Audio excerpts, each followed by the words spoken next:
বাংলাদেশের রাজধানী ঢাকার ঐতিহাসিক সোহরাওয়ার্দী উদ্যানে নামাজের একটি স্থান নিয়ে বিতর্ক। ঘটনার একটি ভিডিও সামাজিক মাধ্যমে ছড়িয়ে পড়েছে। নামাজের স্থানকে কেন্দ্র করে এক কিশোর ও মুসলিমের মধ্যে হওয়া কথোপকথনের ভিডিও সামাজিক যোগাযোগ মাধ্যমে ব্যাপক আলোচনার জন্ম দিয়েছে।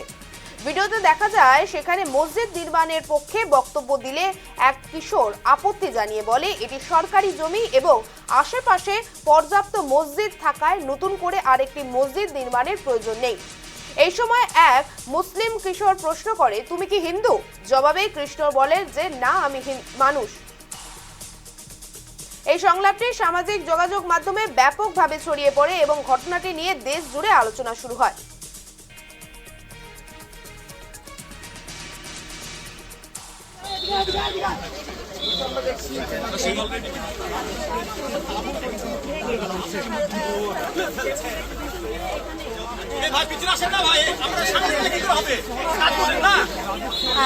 যে মসজিদটি রয়েছে সেই